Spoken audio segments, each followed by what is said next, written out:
오케이, 잘 오셨습니다. 전 로버트 브레이커이고 우리는 요한일서 9절 대 9절 성경 공부를 계속하고 있습니다. 아직 3장을 보고 있는데 지난 시간 우리는 1절을 봤던가요? 우리가 2절을 봤었는지는 확실치 않은데 아마 저는 오늘 3절부터 시작해야 될 겁니다. 근데 제가 1, 2절에 대해 설명해야 되는 몇 가지를 말하지 않고 넘어갔던 것 같습니다. 시청자들께 감사드리는 것은 제게 넥타이를 보내주시는 분들이 계신데 이건 그 넥타이들 중 하나이고 꽤 멋진 타이죠. 네, 하나님께서 여로운 마음에 제게 넥타이를 보내란 생각을 주셨다면 저는 기쁘게 받고 착용하겠습니다. 거기에 타당치 않거나 잘못된 거 없습니다. 어쨌건 제게 타이를 보내주신 분들께 감사하고 저는 매 시간 다른 타이들을 메고 나오는 거 좋아하는데 전 그렇습니다. 그렇게 하고 있죠. 좋아요. 오늘 우리는 여기서 시작하겠고 지난 시간 여러분이 기억했으면 하는데 우리는 참된 지식과 즉 참된 지식 혹은 성경적 진리 versus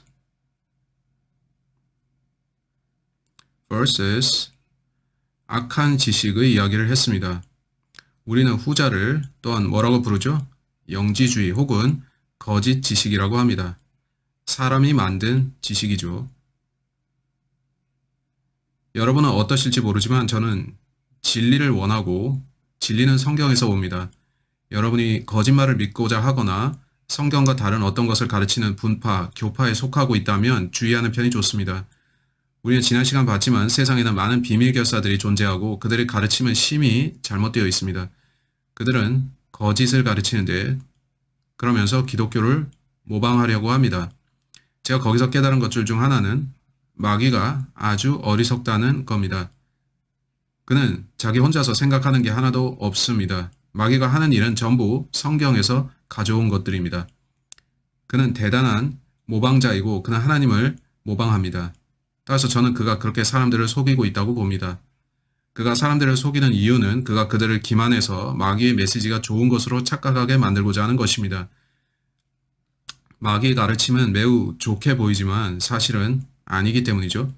그래서 우리는 요한일서 3장 전체의 주제가 아는 것, 뭔가를 아는 것의 중요성임을 알았고 또한 저자 요한이 살았던 당시의 영지주의자들이 그들만의 비밀 지식들을 갖고 비밀 결사를 조직하고 있었음을 알았었죠.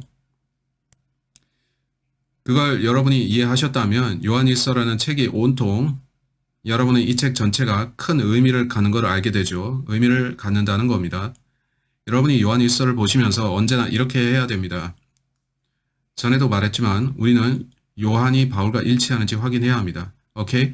바울은 로마서 11장 13절에서 그가 우리의 사도 곧 이방인의 사도라고 말했습니다.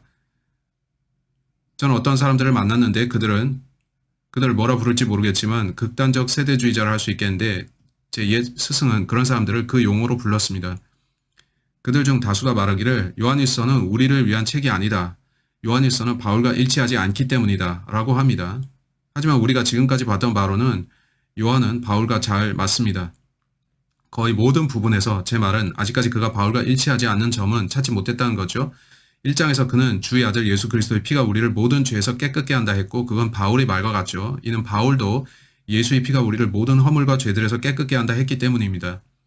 2장 2절에서 우리는 화목제물이라는 단어를 보는데 그건 바울이 로마서 3장 25절에서 썼던 말입니다. 그리고 계속 보다 보면 2장 12절에서 어린 자녀들아 내가 너희에게 쓰는 것은 그의 이름을 인하여 너희 죄들이 용서되었기 때문이라. 따라서 죄들의 용서에 대한 말이 바울의 것과 같죠. 우리는 죄들의 용서함을 받았습니다.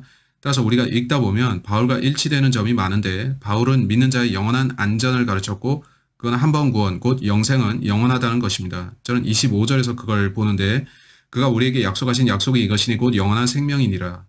오케이? 당신이 그걸 잃어버릴 수 있다면 그건 영원하지 않습니다. 영원은 영원이라는 뜻입니다. 잃어버릴 수 있다면 일시적인 것입니다. 따라서 저는 요한 1서에서 영원한 안전을 봅니다. 또 기름 부음에 대한 말씀이 있는데 우리는 구원받으면 약속의 성령으로 인침을 받죠. 따라서 그 구절은 우리가 기름 부음을 받는데 성령이 우리 안에 계시고 그분은 우리를 떠나지 않으십니다. 그는 계속 이런 식으로 이어가는데 우리는 지난 시간 하나님의 아들들에 대해서 봤고 3장 1, 2절에서 봤죠. 우리는 구원받을 때 우리는 구원받은 사람들을 말하는데 우린 구원받은 사람들입니다. 그 우리는 하나님의 아들들이 됩니다. 지난 시간 저는 그 부분을 빨리 보고 지나쳤는데 지금 아주 빨리 다시 보겠습니다. 왜냐하면 저는 제 필기 노트에 있는 것을 말하지 않고 지나치는 것을 아주 싫어하기 때문입니다. 제 노트에 있어서 그걸 말해야 하는데 종종 시간이 부족할 때 저는 여러분에게 그 구절은 스스로 보고 지나가라고 말하죠. 갈라디아서 3장 26절에서 너희가 다 그리스도 예수를 믿음으로 말미암아 하나님의 자녀들이 되었으니 라고 합니다. 따라서 믿음을 통해 우리는 through, 스펠링을 틀렸는데 믿음으로 말미암아 우리는 거듭납니다. 우리가 어떻게 태어날까요? 영적으로 탄생합니다. 따라서 그것은 영적 출생입니다. 성령으로 태어나는 것이고 따라서 영적 탄생이 일어나고 우리는 그것을 새 출생이라고 부릅니다.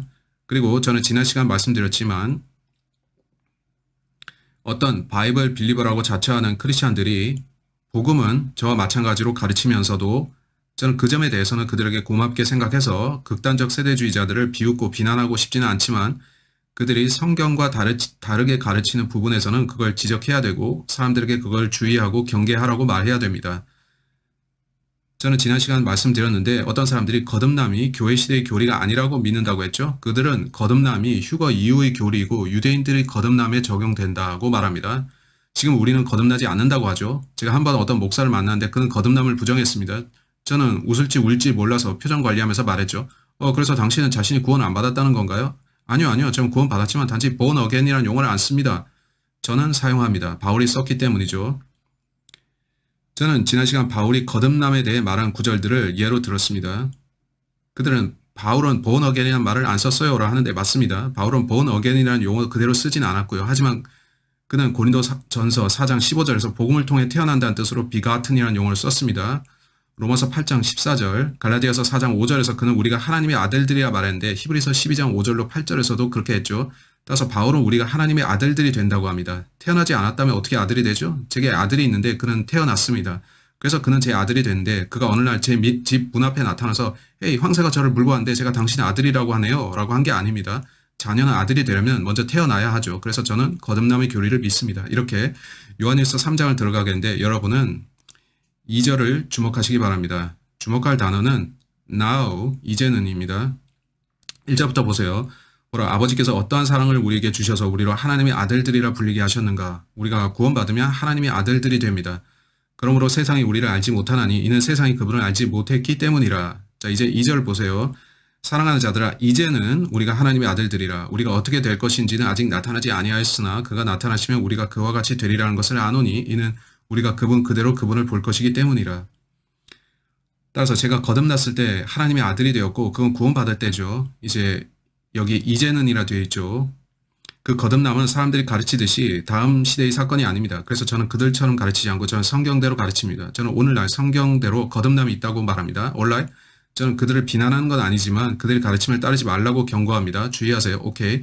본문은 우리가 이제는 하나님의 아들들이라고 하는데 이건 새 출생, 영적 출생, 거듭남이 오늘날의 진리라는 거죠. 하나님의 아들들, 우리는 하나님의 아들들이죠.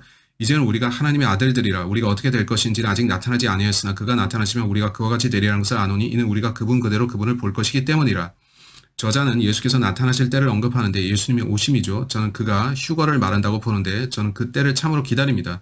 1절을 다시 보겠는데 세상이 그분을 알지 못했다고 그는 말합니다. 우리는 세상의 지식을 따르지 않는데 세상은 우리에 대해서 알려고 하지 않습니다. 세상은 하나님, 성경, 구원과 무관하고 여러분이 잃어버린 세상에 나와서 헤이, 우리는 크리스찬인데 우리는 당신에게 말해줄 것이 있습니다 라고 하면 그들은 많은 경우에 여러분 면전에서 문을 쾅 닫습니다. 그들은 no라 하는데 미국은 어떤가요? 그들은 학교에서 성경을 금지하고 학교에서 하나님과 기도를 몰아내며 미국에서 하나님과 성경을 제거하려고 합니다. 그건 정말 소름 끼치는 일인데 왜 그럴까요? 미국이 하나님에게서 등 돌린 나라가 되었기 때문입니다. 전 이렇게 말하기는 싫은데 왜냐하면 저는 제 나라를 사랑하기 때문이고 그러나 저는 이 나라가 세속화되어 가는 걸 봅니다. 그들은 세속화되면서 성경의 하나님을 배척하고 있습니다. 따라서 세상은 우리에 대해 알려고 하지 않는데 우리를 신경 쓰지도 않습니다.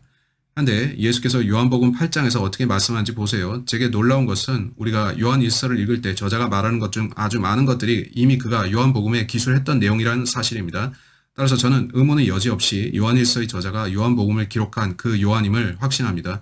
그리고 저는 저자가 그의 마음에 너희가 내 요한 1서를 읽으면서 내가 이미 썼던 다른 책, 곧 요한복음을 떠올리기 바란다고 했을 것이라고 봅니다.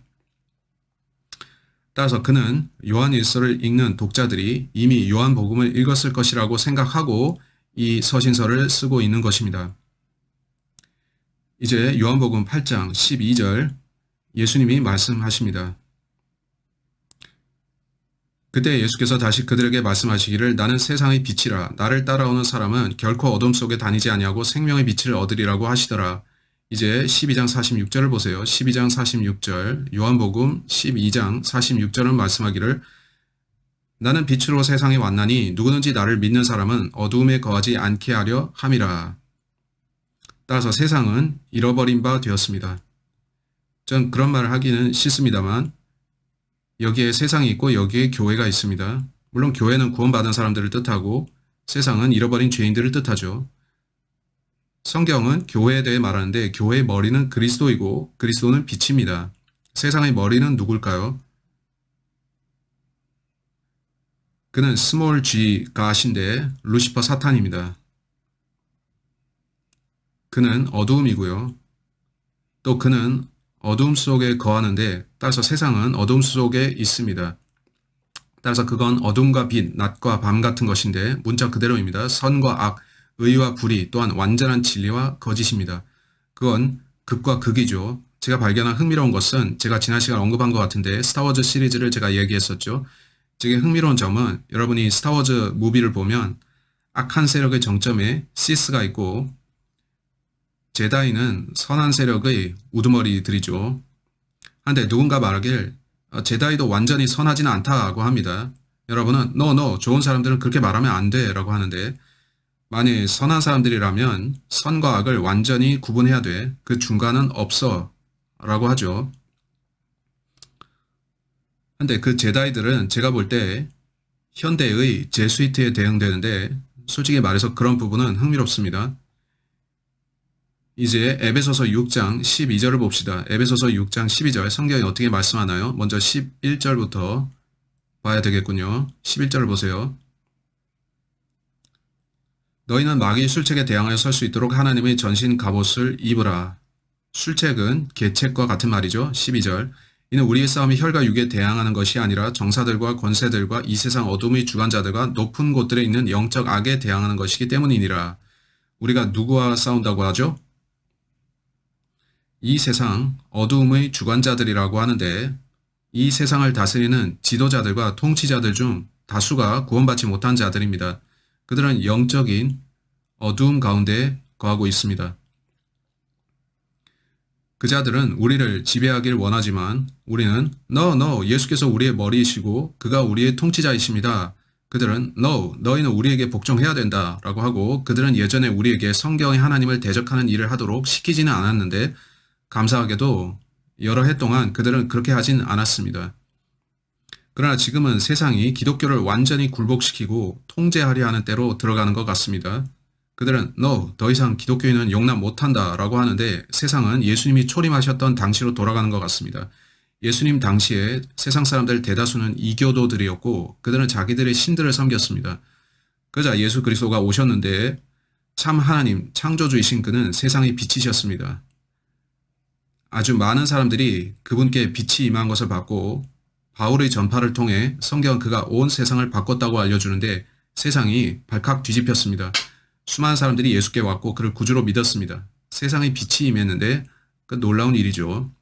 그러다 그 빛이 조금씩 어두워졌고 향후 1500년간 다소 어두워졌다가 종교개혁이 일어났죠. 개혁의 샛별인 얀 후스가 나타났고 르네상스와 함께 빛이 일어났습니다. 그 빛을 가져온 게 뭐였죠? 성경입니다. 세상은 성경이라는 빛을 볼 수 있게 됐습니다. 놀라운 일이었죠. 성경이 얼마나 놀라운 책이며 또 그 책이 모든 걸 얼마나 완벽히 설명합니까? 하나님은 빛과 진리이시고 성경은 세상에서 어둠 속의 빛과 같았습니다. 마귀는 사악합니다. 사악한 게 뭐냐면 그들은 어둠 속에 감추려고 합니다. 빛은 뭔가요? 빛은 좋은 것인데 사람들은 빛 안에서 숨길 게 없고 빛 가운데 살기를 원합니다. 모든 걸 볼 수 있으니까요. 말이 되죠. 마태복음 5장 14절에 예수님이 말씀합니다. 너희는 세상의 빛이라 산 위에 있는 성읍이 숨겨질 수 없느니라. 예수께서는 그의 제자들에게 말씀하시는데 너희가 어떤 사람인지 아느냐? 너희는 세상의 빛과 같다. 온 세상은 어둠 속에 있고 너희는 빛인데 나 그리스도가 빛인 것과 마찬가지다. 따라서 우리는 자신의 빛을 비춰야 하는데 우리가 구원받을 때 영광의 소망인 그리스도가 우리 안에 오시고 그는 빛이신데 따라서 우리는 자신의 자그마한 빛을 비춰야 합니다. 아멘. 이제 요한복음 15장 봅시다. 세상이 빛을 원하나요? 이건 아마 대충 하는 비유가 될 텐데 여러분이 여기 플로리다에 사는 분이라면 이 지역에서 가장 역겨운 게 뭔지 아시나요? 여러분이 생각할 수 있는 가장 역겨운 존재는 바퀴벌레입니다. 그것들은 역겹고 끔찍한데 종종 아주 큰 것들이 나옵니다. 여러분은 그것들 밟아버려 라고 하죠. 근데 바퀴벌레들은 빛을 싫어합니다. 그들은 어둠 속에 숨는데 어두운 곳을 돌아다니기 좋아하죠. 여러분이 한밤중에 불을 켜면 바퀴벌레들을 보고 저것들 정말 짜증나네 합니다. 여러분이 불을 켜면 그것들 어떻게 합니까? 재빨리 기어서 도망가죠. 그들은 빛을 싫어합니다. 마찬가지로 세상은 빛을 미워하는데 죄 가운데 있는 사람들은 바퀴벌레처럼 빛을 피해서 어딘가 숨을 곳을 찾습니다. 그들이 빛을 보면 하면서 도망갑니다. 그들은 빛을 감당하지 못하죠. 그런 겁니다. 요한복음 15장 17절 전 사람들을 바퀴벌레라고 부른 게 아닙니다. 오케이, 저는 단지 여러분이 빛과 어둠을 이해할 수 있도록 예화를 든 겁니다. 마귀는 분명 바퀴벌레보다 몇억 배는 추하게 생겼을 것입니다. 오케이, 저는 그가 바퀴보다 몇백 배 빛을 싫어하리라고 생각합니다. 그럼에도 성경은 그가 빛의 천사라고 말하는데 그는 빛의 천사처럼 나타나지만 사실 어둠을 사랑합니다. 요한복음 15장 17절 이런 것들을 내가 너희에게 명령하노니 이는 너희가 서로 사랑하게 하려 함이라. 18절 세상이 너희를 미워하면 그것은 너희를 미워하기 이전에 나를 미워한 것임을 알라. 자, 그리고 19절입니다. 만일 너희가 세상에 속한다면 세상은 자기 사람들을 사랑할 것이라. 그러나 너희는 세상에 속한 자가 아니요 내가 너희를 세상으로부터 선택하였느니라. 이로 인하여 세상이 너희를 미워하느니라. 예수께서는 이 세상이 어둠 속에 있고 어둠 속에 있는 자들끼리 사랑한다고 하십니다. 하지만 하나님께서는 난 너희가 빛이 되도록 불렀다. 너희를 이 세상에서 불러냈다. 난 너희가 나와 같기를 원한다. 세상은 너희를 미워하는데 너희가 나를 사랑하기 때문이다. 고 하시는데 왜냐하면 많은 세상 사람들이 하나님을 미워한다는 것입니다. 그들은 그분을 미워합니다. 왜 그럴까요? 이유가 있습니다. 성경은 우리가 태어날 때 하나님께서 우리 모두 안에 양심을 넣어주셨다고 말씀합니다. 여러분의 양심은 빛과 같은데 여러분이 태어나서 자라날 때 양심이 있으므로 여러분은 죄가 무엇인지를 압니다. 양심이 있으므로 여러분은 의와 불의를 구분하는 것입니다. 사람들이 자기 양심에 반해서 죄를 지을 때마다 그들은 양심에 있는 빛을 더 어둡게 꺼버리는 것입니다. 어떤 사람이 죄를 아주 많이 지으면 양심이 더 이상 반응할 수 없게 되고 성경은 그들이 양심에 화인을 맞았다고 말씀합니다. 그건 하나님께서 그들 안에 두신 바 선과 악을 구분하는 그 빛을 꺼버린 것과 같은데 그들은 자기들의 죄로 인해 그걸 꺼버린 거죠. 어떤 사람들은 그 아주 깊은 어둠 속에 머물고 있습니다. 어떤 사람이 아주 사악하고 나쁘면 우리는 그를 어떻게 부르나요? dark person, 흑암에 속한 사람이라 부르죠. 왜 그렇게 부를까요? 우리가 성경 용어를 쓰고 있기 때문이죠. 영적인 흑암이 있는데 그것은 죄와 마귀 쪽으로 사람을 끌고 가고 반면 영적인 빛이 있는데 그 빛은 하나님과 성경으로 사람을 인도합니다. 그렇게 서로 다르죠. 요한복음 1장에서 저자는 빛에 대해 말합니다. 요한복음 1장 1절을 보시면 태초에 말씀이 계셨고 그 말씀이 하나님과 함께 계셨으니 그 말씀은 하나님이셨느니라. 이분이 누구이십니까? 14절이 예수님이시죠. 그 말씀이 태초에 하나님과 함께 계셨느니라. 만물은 그에 의하여 지음바 되었으며 이미 지음받은 것 가운데 그가 없이 지어진 것은 아무것도 없더라. 그분 안에 생명이 있었으니 그 생명은 사람들의 빛이라. 그 빛이 어둠 속에 비치어도 어둠은 그것을 깨닫지 못하더라. 그리고 6절 이하에서 그는 요한이라는 사람에 대해 말하고 있는데요. 그가 증인으로 왔으니 빛에 관하여 증거하려 함이며 대문자 L로 시작하는 라이트는 예수님입니다. 모든 사람이 그를 통하여 믿게 하려 함이더라. 그 사람은 그 빛이 아니었고 그 빛에 관하여 증거하라고 보내심을 받았더라. 9절 세상으로 들어오는 모든 사람에게 비치는 참빛이 있었으니 따라서 빛은 예수 그리스도입니다.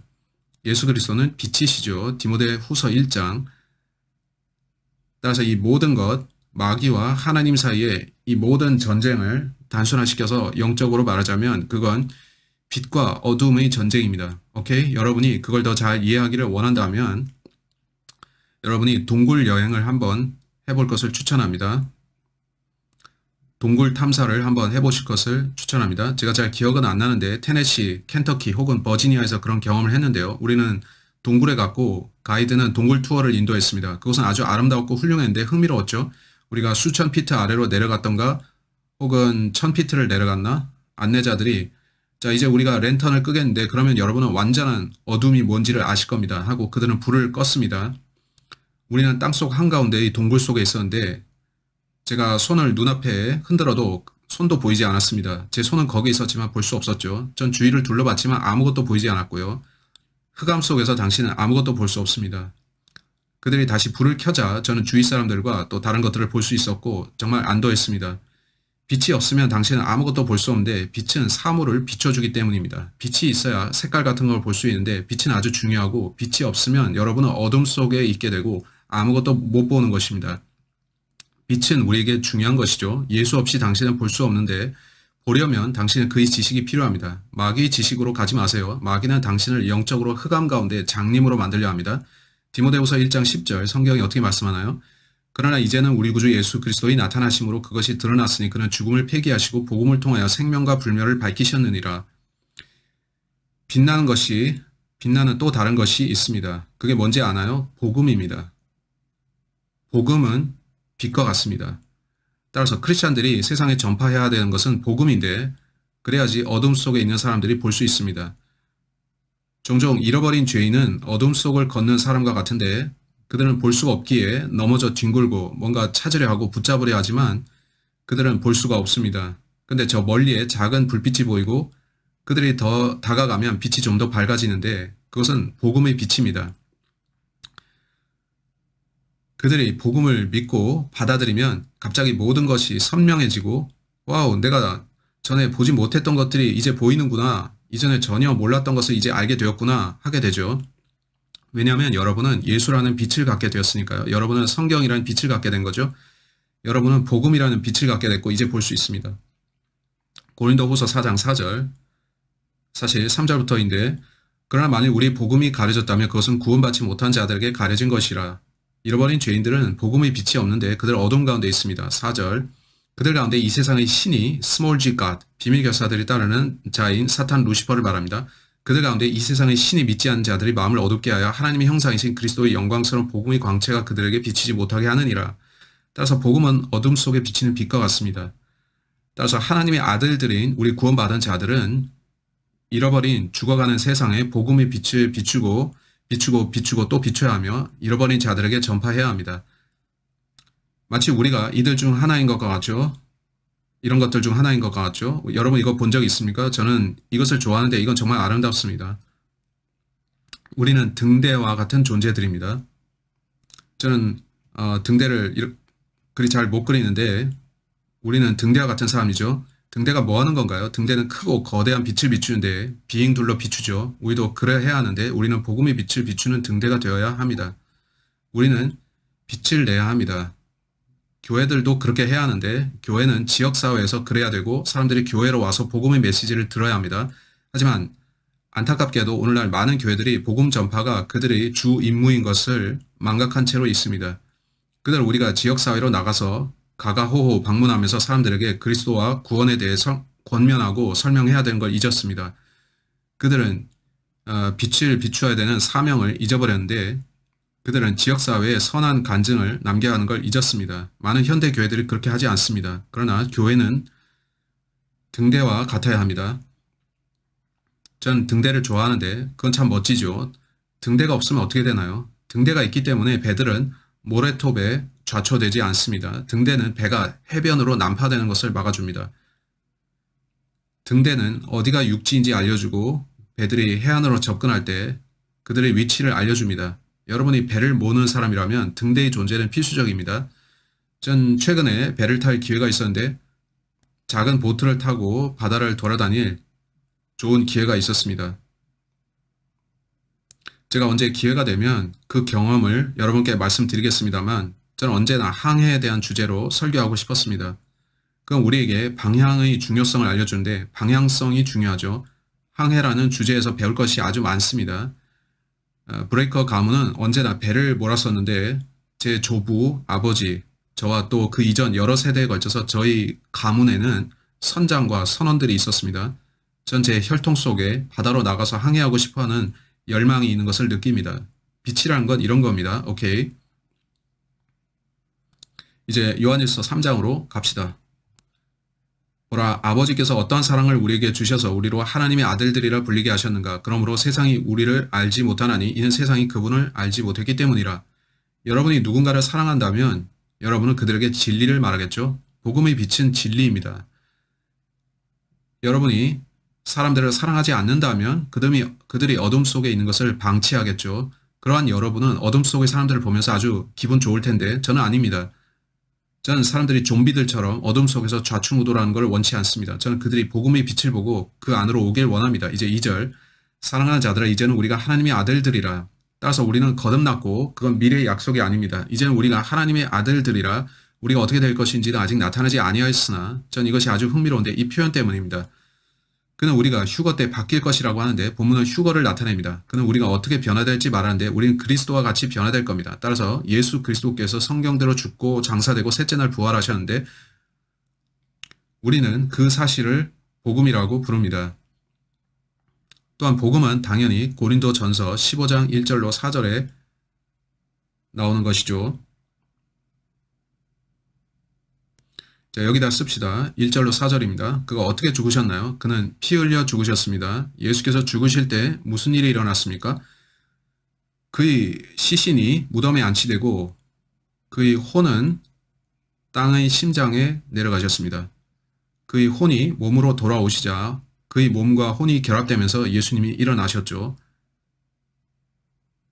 그는 영광스러운 부활체의 몸으로 일어나셨습니다. 휴거도 마찬가지인데 그리스도 안에서 죽은 자들은 그 몸이 무덤에 있죠. 그들의 그 몸이 다시 일어나는데 지금 크리스찬인 당신이 죽으면 당신의 혼은 하늘로 갑니다.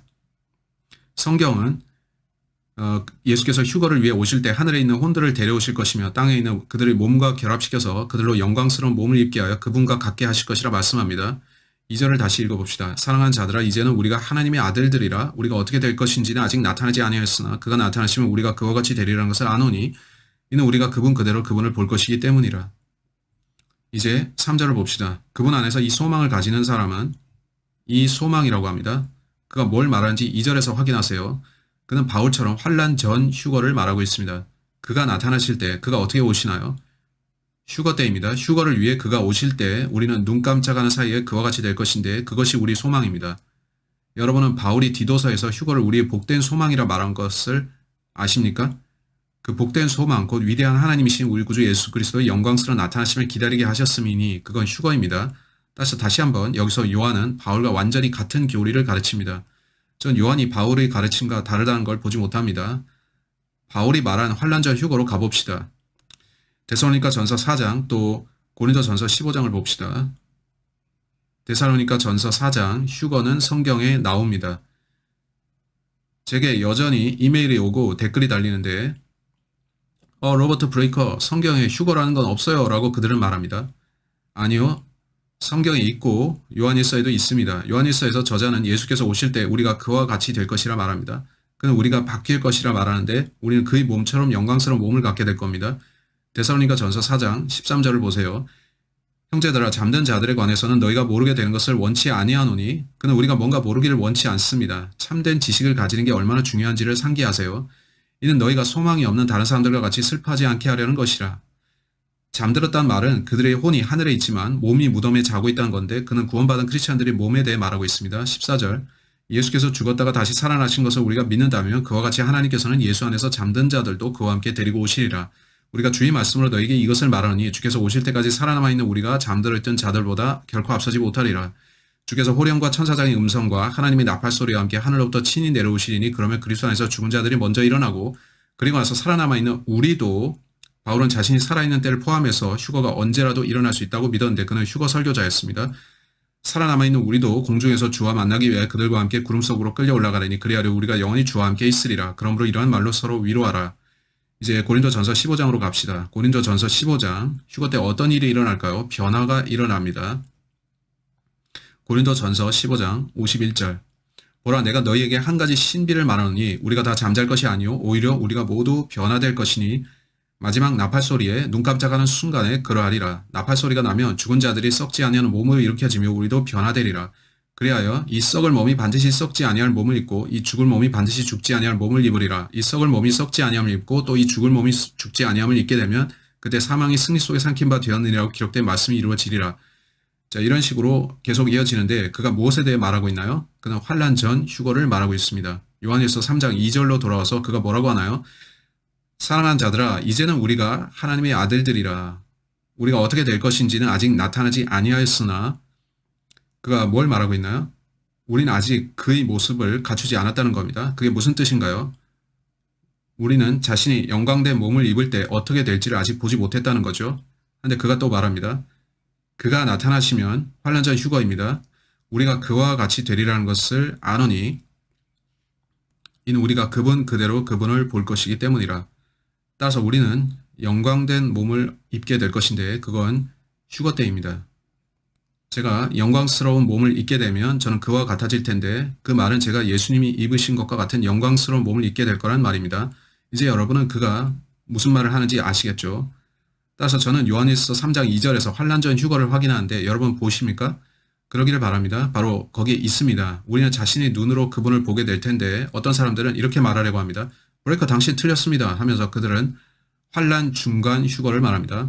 그들은 7년 환란을 말하면서 우리가 그 중에 전 3년 반을 통과할 거라고 말합니다. 그리고 나서 휴거가 있다고 말하죠. 오케이. 어쨌든 우리는 눈 깜짝하는 순간에 몸이 변화될 것인데 우리는 그와 같이 되어서 그분과 함께 하늘로 올라갈 것입니다. 저는 중간 휴거를 믿지 않는데 저는 개인적으로 우리가 7년 환란 전에 올라갈 거라고 믿습니다.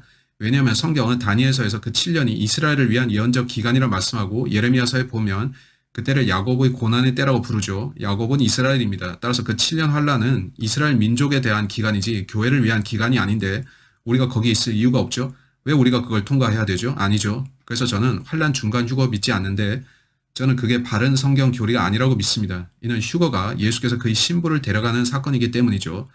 그는 자기 신부를 데려가실 거고 그는 그 후에 이스라엘을 다루실 겁니다. 또 어떤 자들은 이렇게 말하는데 그들은 환란 후 휴거를 믿습니다. 그 완전히 이치에 맞지 않는데요. 그들은 휴거가 바로 여기에 있다고 말합니다. 예수께서 아마겟돈으로 임하실 그때에 우리가 예수님과 같은 몸을 입고 그와 함께 하게 되리라고 말하는 거죠. 그 후에 우리가 그와 함께 내려와서 천년왕국에 있게 된다는 건데 전 그걸 보면서 왜 저 사람들은 저렇게 생각할까 했죠. 그건 전혀 공정하지 않기 때문입니다. 만약 제가 대환란 기간 전체를 통과해야 되고 대환란 기간의 끝에 가서 영광스러운 몸을 입게 된다면 그리고 그 후에 예수님과 함께 내려온다면 전 영광스러운 몸을 입고 내려오게 되는 거죠. 그게 좋은 건가요? 제가 환란 기간 전체를 통과했다면 전 자연인의 몸으로 통과했겠죠. 성경은 자연인의 상태로 대환란을 통과한 사람들이 긴 수명을 갖게 될 것이라 말씀합니다.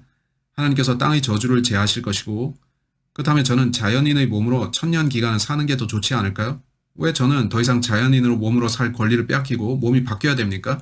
환란 전 휴거일 경우에만 이런 모순이 없는 것입니다. 이는 하나님께서 저를 휴거시키실 때 제게 영광스러운 몸을 주실 텐데 하늘에 올라간 저는 그리스도의 심판석 앞에 설 것이고 섬겼던 대가로 제 상들을 받을 것입니다.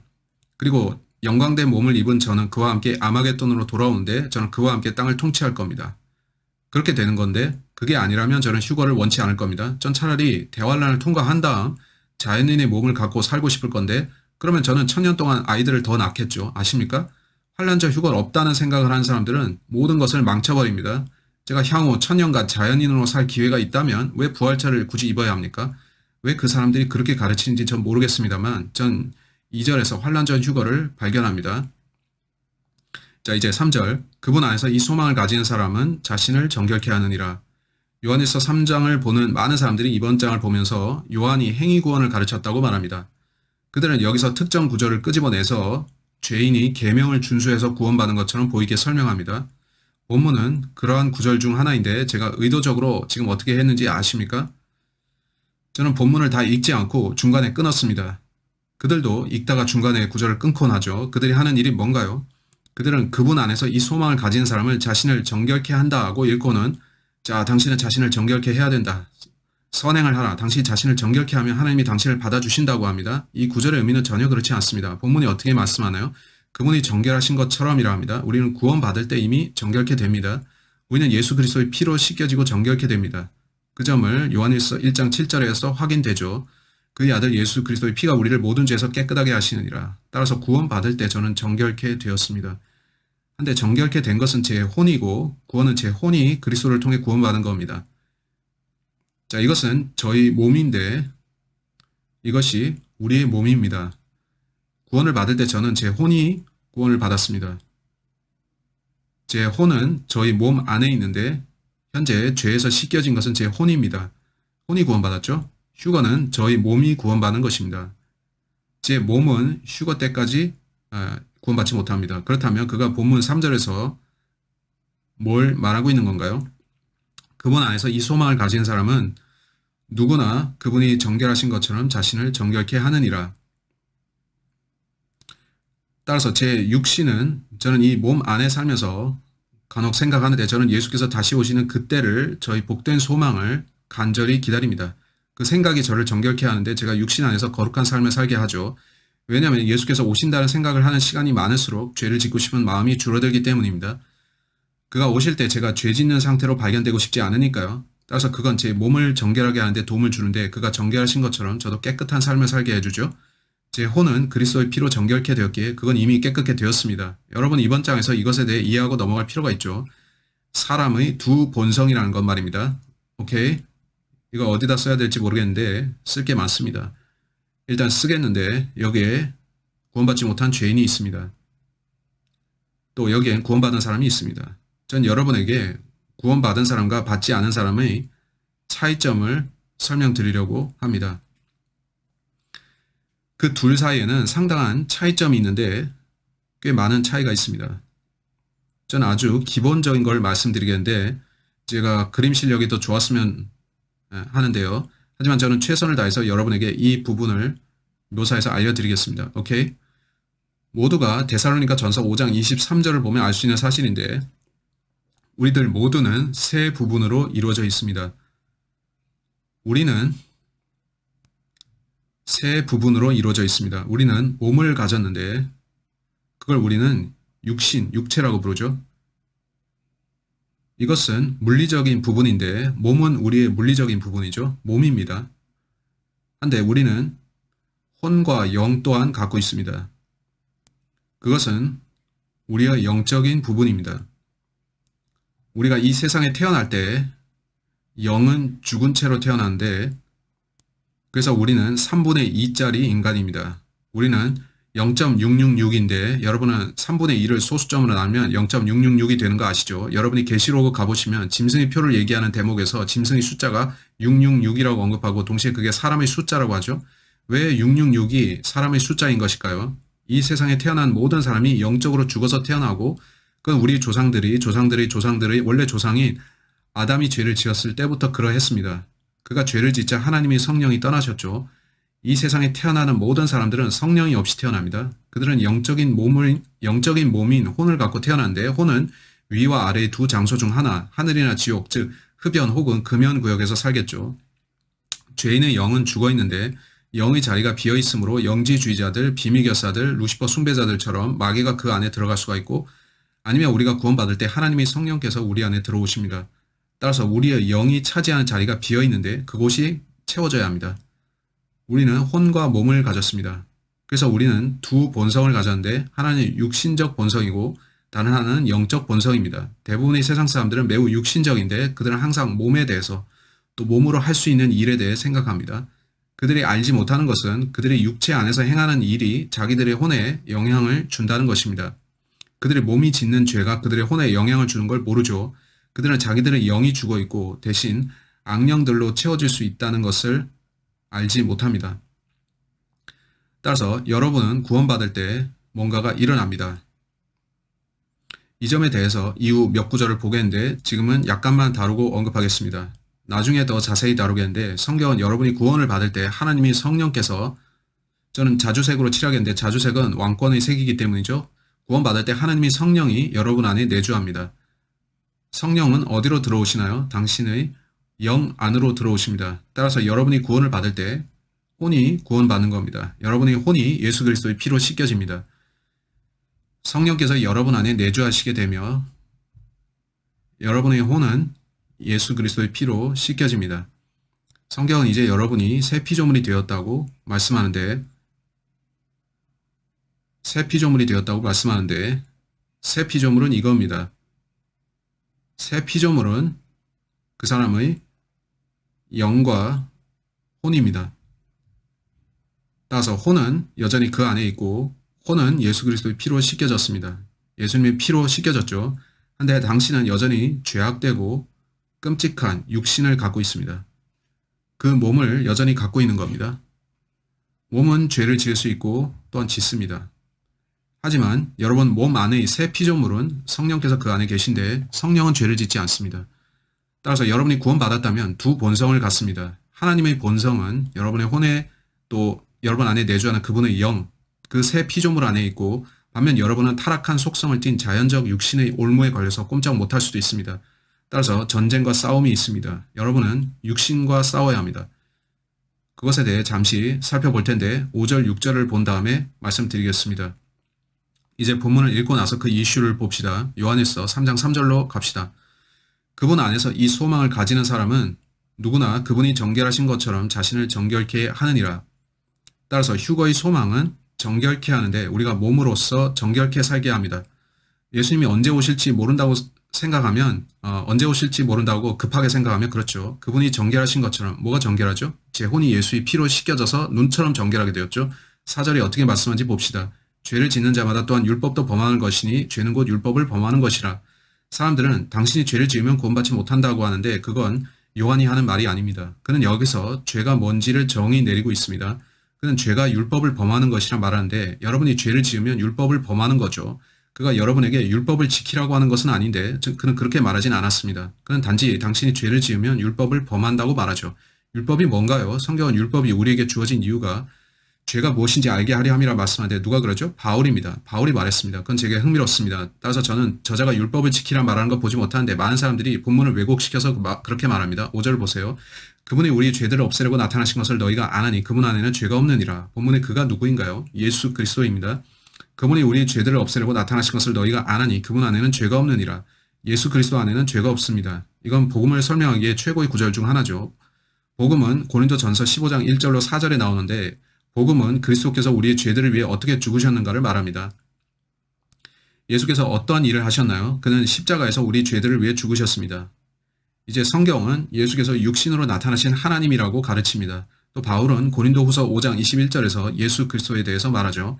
그리고 다시 한번 요한은 바울과 뜻을 같이 합니다. 고린도후서 5장 21절 바울은 이렇게 설명합니다. 하나님께서 죄를 알지도 못하는 그를 예수님이죠. 우리를 위해 죄로 삼으신 것은 우리로 하여금 그 안에서 하나님의 의가 되게 하려 하심이라.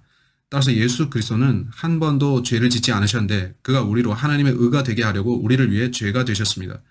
따라서 죄 없으신 이 의인이신 그분이 베드로전서 3장 18절에서 말하듯이 의인으로서 불의한 자를 대신하셨습니다.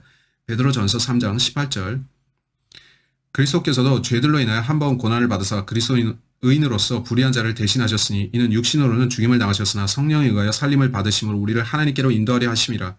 따라서 예수 그리스도는 결코 죄 짓지 않으셨고 그분 안에는 죄가 없었는데 그가 우리의 죄를 대신해 죽으셨습니다.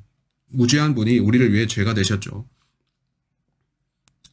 예수께서는 우리의 죄들로 인해 죽으셨습니다. 히브리서 9장 28절에서 다시 바울이 말합니다. 그리스도께서 많은 사람들의 죄들을 담당하시려고 한 번 들여지셨고 두 번째는 자기를 바라는 자들을 구원에 이르게 하시려고 죄 없이 나타나시리라. 이제 요한일서 3장으로 돌아와서 본문을 봅시다. 요한일서 3장 5절 그분이 우리 죄들을 없애려고 나타나신 것을 너희가 아나니 자 이것은 복음이죠. 그분 안에는 죄가 없느니라. 예수께서 오셔서 그분은 결코 죄 짓지 않으셨고 그는 우리 죄들을 대신해 죽으셨습니다. 그가 다시 오실 때는 죄 없이 오실 겁니다. 따라서 요한은 바울의 교리를 말하고 있는데 우리의 죄들을 위한 그리스도의 피의 대속과 휴거 때 오실 그리스도는 죄 없이 오신다는 사실을 말하죠. 그는 사도 바울과 보조를 맞추고 있습니다. 이제 우리는 6절을 보겠는데 많은 사람들이 이 9절로 인해 실족합니다. 많은 사람들이 6절로 와서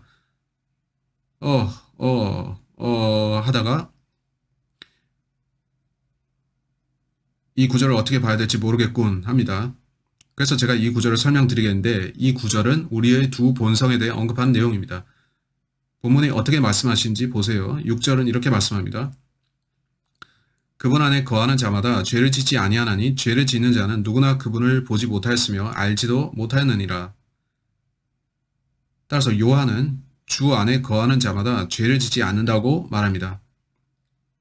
또 내려가 보면 9절에서 그가 어떻게 말하나요?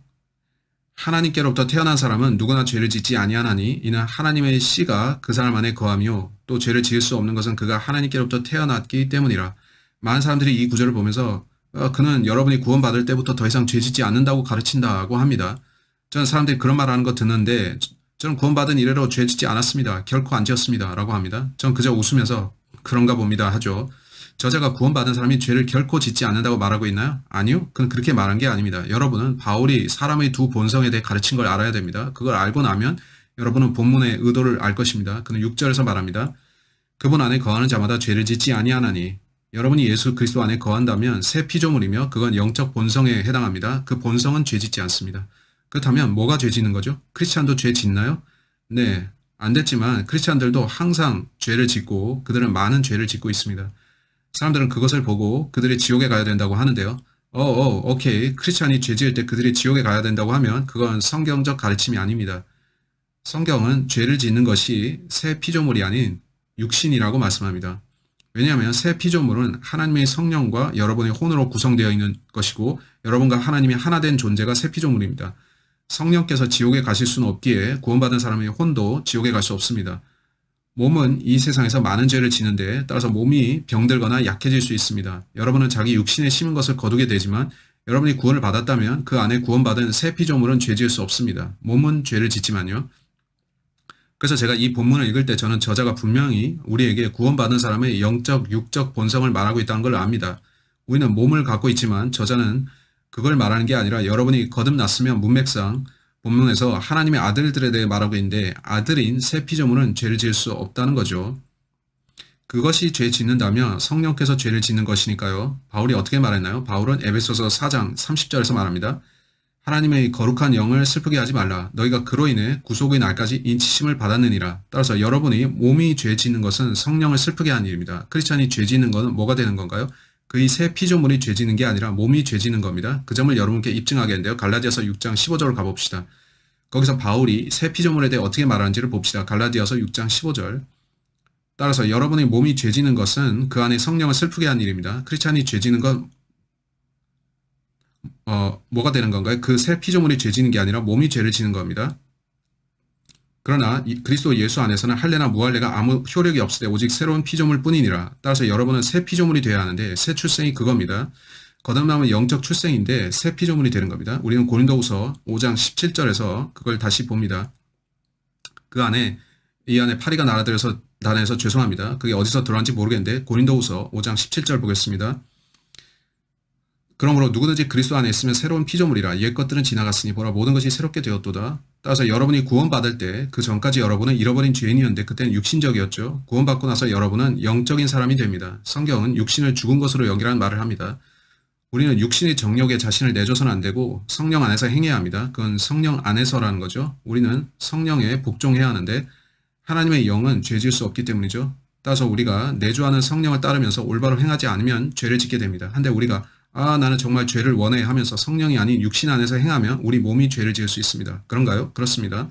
로마서 7장으로 가봅시다. 로마서 7장에서 바울은 이것에 대해 말합니다. 다시 말해서 이건 바울의 교리인데 이게 그의 교리이고 우리는 그걸 기초로 요한의 말이 바울과 일치하는지를 봐야 합니다. 우리가 바울이 했던 말을 알면 요한이 왜 그런 말을 했는지 그게 무슨 뜻인지 알 수 있습니다. 로마서 7장 11절에 어떻게 말씀하는지 보세요. 읽을 구절이 좀 되지만 우리는 다 봐야 합니다. 로마서 7장 11절로 25절. 죄가 계명을 통하여 기회를 잡아 나를 속이고 또 그것으로 나를 죽였느니라. 그러므로 율법도 거룩하며 계명도 거룩하고 의로우며 선하도다. 그러면 선한 것이 나에게 사망이 되었느냐? 결코 그럴 수 없느니라. 다만 죄가 죄로 드러나기 위해 선한 그것으로 인하여 나에게 사망을 이루었으니 이는 계명에 의한 죄가 심히 죄 많게 되게 하려는 것이라. 우리는 율법이 영적인 것인 줄 알고 있노라. 그러나 나는 육신적이어서 죄 아래 팔렸노라.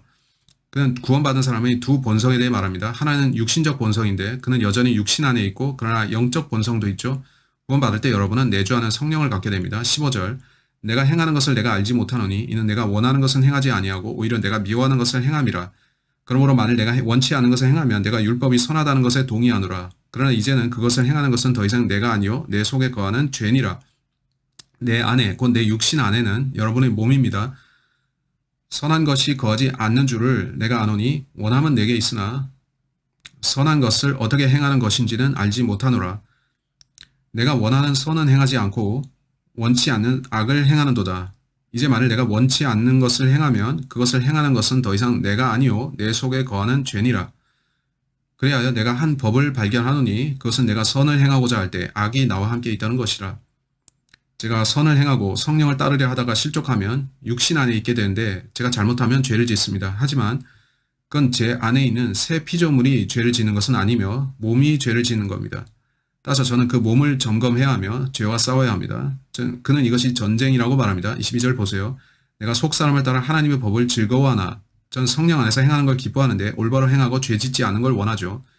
내 지체들 속에 있는 또 하나의 법이 내 생각의 법과 싸워 나를 내 지체들 속에 있는 죄의 법에게로 사로잡아 오는 것을 보는도다. 그는 24절에서 또 이렇게 말합니다. 오 나는 비참한 사람이로다. 누가 이 사망의 몸에서 나를 구하여 낼 것인가. 예수 그리스도 우리 주를 통해 하나님께 감사하노라. 그러므로 내 자신이 생각으로는 하나님의 법을 섬기지만 육신으로는 죄의 법을 섬기노라. 따라서 그는 자신이 새 피조물이라 말합니다. 새 피조물은 죄 지을 수 없죠. 따라서 저는 새 피조물 안에 계신 성령 안에서 행해야 하고 그럼 저는 죄를 짓지 않습니다. 하지만 육신 안에서는 종종 죄를 짓습니다. 그러지 말아야 하지만 육신 안에서 죄를 짓죠. 이 사실과 함께 요한일서 3장으로 돌아가 봅시다. 요한일서 3장이 어떻게 말씀하나요? 그분 안에 거하는 자마다 죄를 짓지 아니하나니. 사람들은 그분 안에 거한다는 당신이 죄를 지으면 당신이 육신으로 죄를 지으면 그분 안에 더 이상 거하지 않게 된다. 구원을 잃어버린다고 말하는데 그건 본문의 가르침이 아닙니다. 전혀 아닌데 그는 2장 25절에서 영원한 생명에 대해 말했습니다. 여러분이 구원받을 때 영원한 생명을 받는다는 것을 말이죠. 그러면서 그는 말하죠. 그분 안에 거하는 자마다 죄를 짓지 아니하나니 죄를 짓는 자는 누구나 그분을 보지 못하였으며 알지도 못하였느니라. 사람들은 이 구절을 가지고서 당신의 구원을 상실할 수 있는 뜻이라고 말하는데 저는 그렇게 보지 않습니다. 제가 볼 때 그는 죄 짓는 것은 육신이라 말하고 있습니다. 그분 안에 거하는 자마다 당신이 성령 안에서 행하면 죄 짓지 않습니다. 9절로 가보면 하나님께로부터 태어난 사람은 누구나 죄를 짓지 아니하나니 라고 합니다. 제가 구원을 받았으면 새 피조물인데 새 피조물은 죄를 짓지 않습니다. 하지만 아십니까? 죄를 짓는 것은 제가 거하는 육신입니다. 그래서 저는 죄 짓지 않게 해서 육신과 싸우고 또 싸워야 합니다. 본문은 그 이야기를 하고 있습니다. 7절 어린 자들아 아무도 너희를 속이지 못하게 하라. 의를 행하는 자는 그분께서 의로우신 것 같이 의로우나 이건 흥미로운데 그는 의를 행하는 자는 의롭다고 말하고 그래서 사람들은 보라 당신이 의를 행하지 않으면 의롭지 않다. 행위가 필요하다고 말합니다. 그건 아니죠. 그분께서 의로우신 것 같이 라고 했으니 이건 두 본성을 말하는 것입니다. 여러분이 몸으로 의를 행하면 육신 안에서 여러분은 의롭습니다. 그러나 성경은 가르치길 우리가 구원받으면 그리스도의 의를 받는다고 합니다. 따라서 육신의 본성은 의를 필요로 하지만 하나님의 관점에서 우리가 영적 본성 안에서 이미 의롭게 되었습니다. 그걸 아시겠나요? 로마서 4장 5절로 8절, 로마서 4장 22절로 25절은 전가된 의에 대해 말하는데 우리가 구원받을 때 하나님께서 우리 안에 있는 혼에 그의 의를 전가시켜 주십니다. 하나님이 보실 때 우리의 혼은 예수님의 피로 씻겨졌죠. 그는 우리의 죄를 보지 않으시는데 그는 그분의 보혈만 보십니다. 따라서 속사람은 죄 짓지 않지만 몸은 죄 지을 수 있고 하지만 죄는 짓지 말아야 합니다. 여러분이 뭔가 할 수 있다고 해서 여러분이 그걸 해야 된다는 뜻은 아니라는 거죠. 저는 은행 강도 짓을 할 수 있지만 할 수 있다고 제가 합니까? 아니죠. 저는 머리가 좋은 편이니까 계획을 잘 짜서 은행을 털 수 있을 건데 아마 잘 해낼 수 있을 겁니다. 그러나 하나님께서 금하시고 저도 그렇게 안 할 겁니다. 제가 그 일을 할 수 있다고 해서 해도 된다는 뜻은 아니죠. 제 안에 있는 새 피조물 속의 성령께서는 No, 나는 그 일을 원치 않는다 하실 테지만 제 육신은 와우, 그 일을 하면 큰 돈 만지겠군 할지 모르죠. 저는 은행 강도 짓이 멍청하다고 생각하는데 돈을 도둑질해도 별 가치가 없어서죠. 그 지폐들에는 숫자 값이 매겨져 있고 은행은 숫자 기록을 갖고 있습니다. 누가 돈을 훔치면 그들은 숫자와 맞춰봅니다. 오케이, 이 사람이 범인이군 하고 잡아내죠.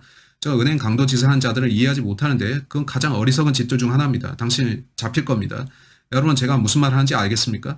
우리에겐 두 본성이 있는데 구원받은 후에 우리는 육신적 본성, 곧 죄의 몸을 여전히 갖고 있고 또 하나님께서는 구원받은 우리가 새 피조물이 된다고 하십니다. 그 새 피조물은 죄 짓지 않는데 이는 새 피조물 안에 성령이 거하시기 때문이죠. 몸은 죄를 짓지만요. 따라서 우리는 육신 안에서 의롭게 살아야 하는데 우리 속사람이 그렇듯이 말입니다. 하나님께서는 우리에게 그의 의를 전가시켜 주셨고 그것이 바울의 교리입니다. 이제 8절 죄를 짓는 자는 마귀에게 속하나니 이는 마귀가 처음부터 죄를 짓기 때문이라. 이 목적으로 하나님의 아들이 나타나셨으니 곧 마귀의 일들을 멸하시려는 것이라. 예수 그리스도가 나타난 목적은 마귀의 일들을 멸하기 위함이었죠. 그게 무슨 뜻이냐면 우리가 죄 지을 때마다 육신의 정욕에 굴복할 뿐 아니라 마귀가 저편에서 나는 그가 죄를 짓기 원해 라고 하고 있다는 뜻이죠.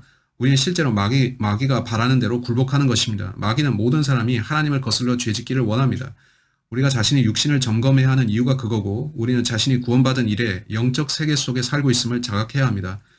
하나님께서 영으로 제 안에 계시고 나는 성령 안에서 행해야 하며 육신의 정욕을 이루지 말아야 한다는 것이죠. 그건 전투와 같고 지속되는 전투입니다. 제 육신이 제 영을 거슬러 도전합니다.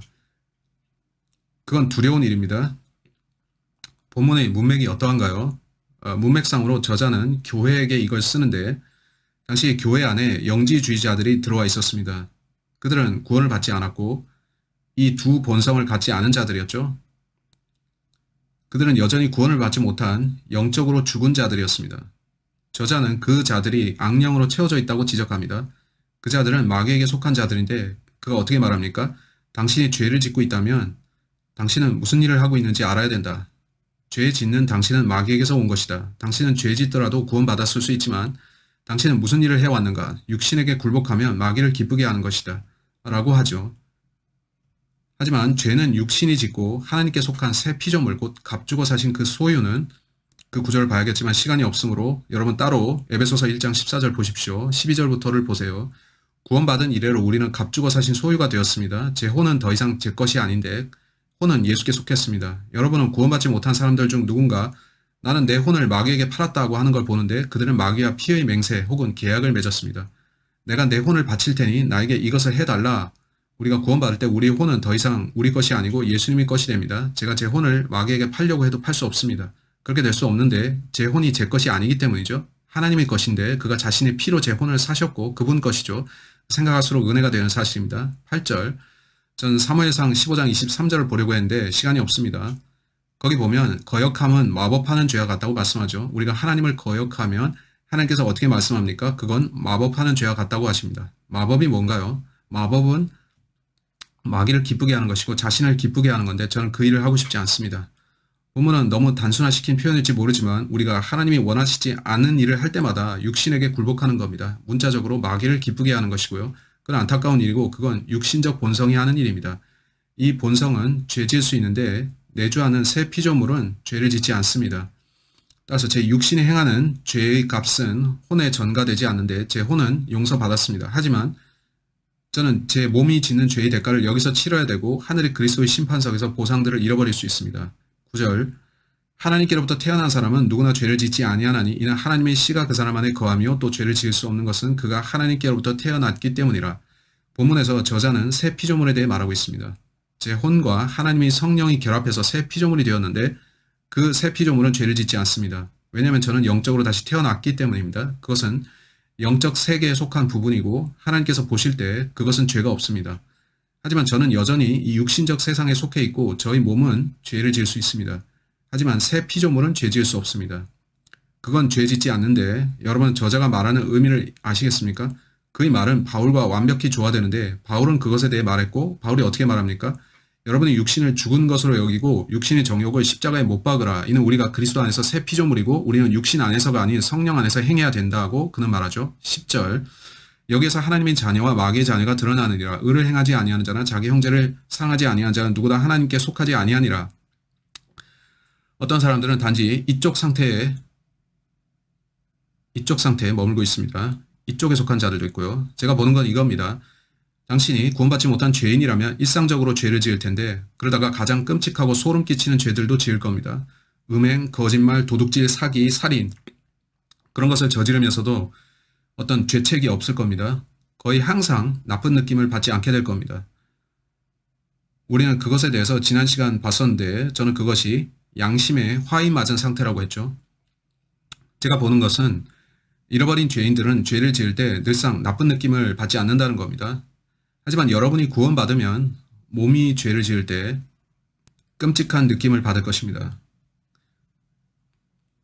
크리스찬인 여러분의 육신이 죄를 지을 때 여러분은 끔찍한 느낌을 갖습니다. 전 성경에서 바울이 에베소서 4장 30절에서 하나님의 거룩한 영을 슬프게 하지 말라. 너희가 그로 인해 구속의 날까지 인치심을 받았느니라고 말했음을 기억하는데, 크리스찬인 사람이 육신으로 죄를 지으면 새 피조물 안에 계신 성령이 하고 슬퍼하신다는 거죠. 그래서 크리스찬이 죄를 지을 때 끔찍한 느낌을 갖는 겁니다. 그래서 몸이 죄 지을 때 새 피조물은 죄를 짓지 않지만 몸이 짓는 죄에 대해서 당신 안의 혼은 이런 하는 겁니다. 따라서 저는 이렇게 말합니다. 참된 크리스찬은 죄를 즐길 수 없다 말이죠. 그런 생각 해보셨는지 모르지만 구원받은 사람이 매일 밤 술집에 가서 술 취하고 악한 짓들과 음행을 저지르면서 나쁜 느낌을 전혀 받지 않을 수는 없습니다. 그가 참으로 구원받은 사람이라면 내주하시는 성령이 하고 탄식하고 그는 끔찍한 느낌을 받습니다. 그러다 결국 그는 죄 짓는 걸 멈추게 됩니다. 왜냐하면 그 끔찍한 느낌을 다시 받고 싶지 않아서 그는 자기 안에 내주하는 거룩하신 하나님을 거슬러서 죄 짓는다는 걸 스스로 알기 때문이죠. 그래서 저는 본문에서 이걸 보는데 그는 너무 단순하게 말했지만 여러분이 새 피조물이 되고 하나님의 영적 성품을 갖게 되면 공공연히 죄 짓기가 어려워진다고 말하는 것입니다. 당신은 슬퍼하게 됩니다. 하지만 구원받지 않았다면 당신은 원하는 죄를 다 지을 수 있고, 기억하시나요? 영지주의자들이 종종 흥청거림과 음행에 빠졌다는 사실 말이죠. 제가 말했죠. 그들은 가책을 받지 않았는데 아마 그들은 정당화시켰을 겁니다. 이거 사랑이야. 우린 서로 사랑하는 거라고. 이거 사랑이라고. 하지만 그건 사랑이 아니죠. 1960년대에 그자들이 그걸 프리러브라고 불렀지만 그건 사랑이 아닌 죄였습니다. 구원받은 사람은 그런 일을 하기 원치 않죠. 우리는 10절에서 마치겠습니다. 다음 시간 11절부터 보겠는데 여러분께 은혜가 되는 시간이었길 바랍니다. 설명할 게 더 많이 있었는데 이걸로 은혜였기를 바랍니다. 전 이 시간이 즐겁고 여러분도 즐겁기 바라는데 다음에 11절부터 보겠습니다. 그러면 여러분은 요한일서가 왜 그렇게 어려운 책인지 이해할 수 있을 겁니다. 또 왜 제가 이 책을 끝까지 아껴뒀는지 아실 텐데, 이는 여러분이 바울에 대한 어떤 이해가 없이 요한일서를 이해할 수 없기 때문이었습니다. 여러분이 그 사실을 모르면 혼란에 빠집니다. 하지만 여러분이 바울을 먼저 이해하면 전가된 의를 알 것이고 새 피조물이 뭔지도 알 것인데, 크리스찬의 두 성품도 알겠죠. 그러면 여러분은 오케이, 나는 바울의 가르침의 조명 하에서 요한이 하는 말을 이해했어 라고 하게 될 겁니다. Alright? God bless you. 다음 시간에 뵙겠습니다. 바이바이.